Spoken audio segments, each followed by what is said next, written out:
সবাই কেমন আছেন? অবশ্যই ভালো। আজকে আমরা আরেকটা জিনিস নিয়ে আসলাম, যেটা হচ্ছে DHCP সার্ভারের সাথে কিভাবে একটা ক্লায়েন্টকে অ্যাড করা হয়। যেহেতু আমরা সবাই জানি হয়তো DHCP মানে হচ্ছে ডাইনামিক হোস্ট কনফিগারেশন প্রোটোকল। তো এই প্রোটোকলের মাধ্যমে একটা সার্ভারকে কিভাবে ডাইনামিক্যালি একটা ক্লায়েন্টের সাথে অ্যাড করা যায়।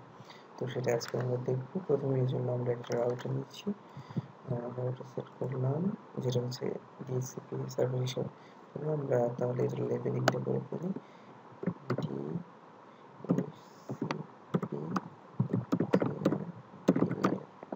সার্ভার অ্যান্ড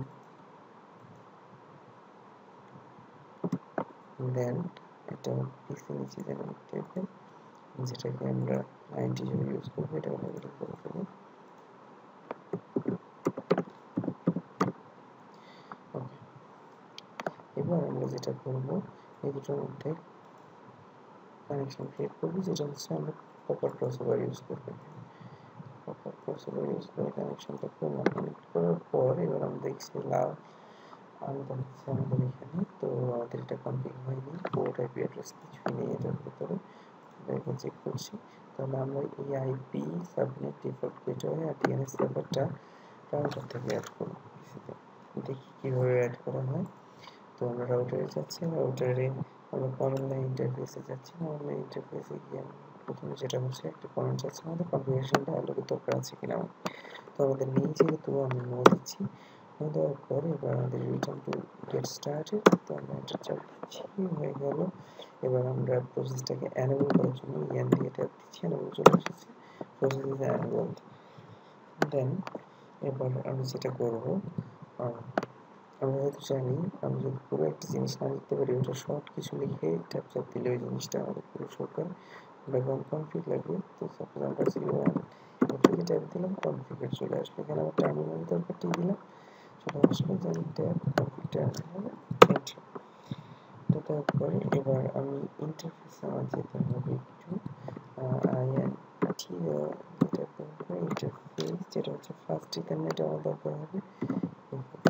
দিলাম, ফার্স্ট ইথারনেট চলে আসলো। ফার্স্ট ইথারনেট আমার কত নাম্বার ছিল এর জন্য, আমাদের এইখানে হচ্ছে 00 ইথারনেট, ফার্স্ট ইথারনেটটা 00 ছিল।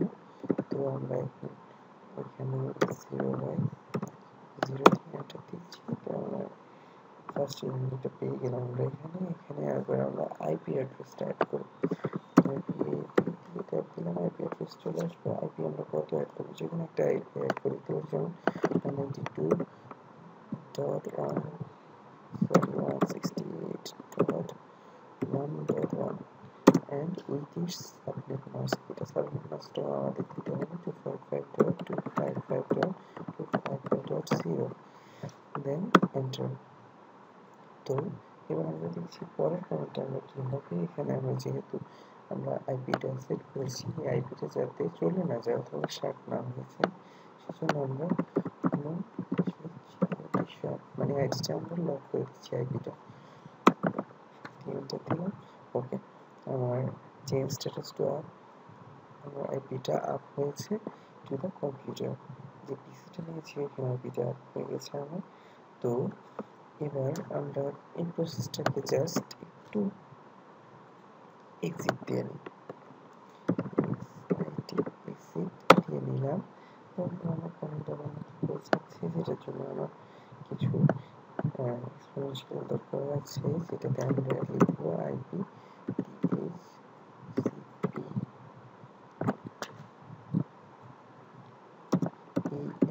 দিচ্ছি।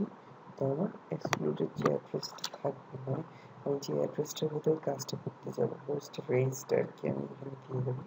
তো আমার হোস্ট রেঞ্জটা আমি একটা যেগুলো দিয়ে দিচ্ছি প্রথমটা থেকে 168.1.1 স্পেস দেন 192.168.1.1 সাপোজ 40 দেখলাম। আর এটা হচ্ছে হোস্ট রেঞ্জ। এবার আমার একটা এই হোস্ট রেঞ্জটার জন্য একটা ফুল ক্রিয়েট করতে হবে, এনিফোটা ফুল।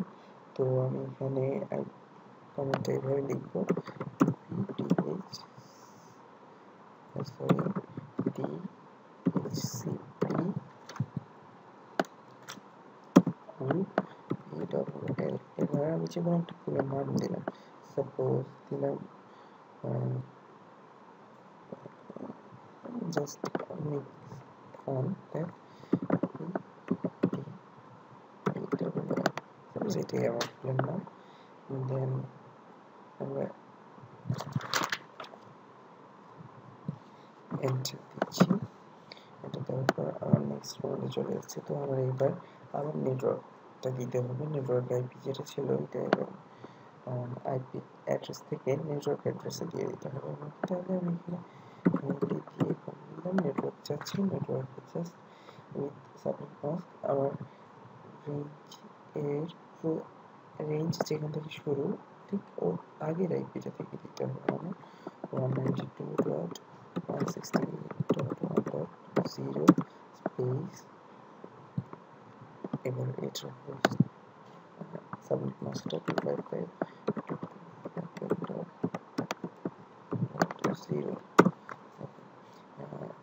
জাস্ট আমাদের ডাইনামিক হোস্ট কনফিগারেশন প্রোটোকলটা অ্যাক্টিভ হলো মাত্র, কিন্তু আমাদের এখানে এখনো ডিফল্ট রাউটারটা বাকি আছে আর ডিএনএসটা বাকি আছে। আমরা দেখে নিই এখানে কী চেঞ্জ হয়েছে আমাদের পিসিটা এখন সবুজ দেখাচ্ছে, কিন্তু আমাদের পুরো কাজটা শেষ হয়নি।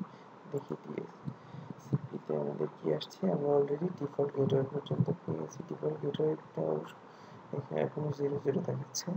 তো আমরা দেখি ডিফল্ট গেটওয়ে আর ডিএনএস ব্যাপারটা আমরা ঠিক করে নিই এখান থেকে।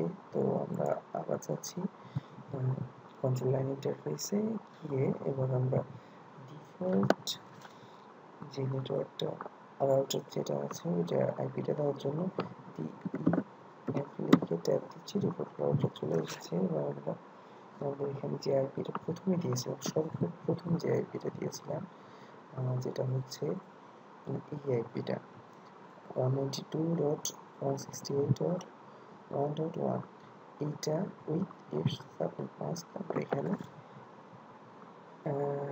দেওয়া লাগবে না। সাবনেট মাস্ক ছাড়া এই আইপিটা দেবো 192.168.1.1, জাস্ট এন্টার। এবার আমার ডিএনএস সার্ভারের কাজটা করা দরকার। ডিএনএস লিখে ট্যাব দিলাম, আমার ডিএনএস সার্ভারের আইপিটা যাচ্ছে এনি কাইন্ড অফ আইপি। তো আমরা এখানে 192.1.1.3 দিলাম। ওকে, এটা কাজ করবে, জাস্ট দেন এন্টার। এবার আমার ডিএনএস সার্ভারও একটা আইপি পেয়ে গিয়েছে, দেখি আসলে পেয়েছে কিনা। তো আমরা পিসিতে যাচ্ছি, আমাদের স্ট্যাটিক আবার একটু রিফ্রেশ দিয়ে নিচ্ছি। হ্যাঁ, আমরা এখানে ডিফল্ট গেটওয়ের জন্য যেটা দেওয়া ছিল, আমাদের ডিফল্ট গেটওয়ের প্রথম যে কপিটা ছিল ওইটাও পেয়ে গেছি, আইপি অ্যাড্রেসটাও পেয়ে গেছি, এবং আমাদের ডিএনএস সার্ভারটাও চলে এসেছে। আর সাবনেট মাস্কটা আমরা ইনপুট দিয়েছিলাম। তো আমরা পুরোপুরি আমাদের প্রসেসটা মোটামুটি শেষ করে ফেলেছি। এবার দেখি আমরা একটা মেসেজ সেন্ড করে অ্যাকচুয়ালি আমাদের এটা কাজ করছে কিনা। আমরা দিচ্ছি মেসেজটা ডিটেলতে সেন্ড করছি। প্রথমটা ফেল দেখাচ্ছে, হয়তো এটা প্রথমটা ফেল দেখায় পারে, বিকজ রাউটিংটা প্রথমে ডিএনএস সার্ভার থেকে কনফিগারেশনগুলো আবার সেট করে নেওয়ার জন্য। তো এবার আমি আবার মেসেজগুলো সেন্ড করে দিচ্ছি। হ্যাঁ, এবার সাকসেসফুল আবার একটা দিয়ে সাকসেসফুলি ডান। তো এই ছিল আজকে জন্য, ভালো থাকবেন সবাই, আবার দেখা হবে। ওকে।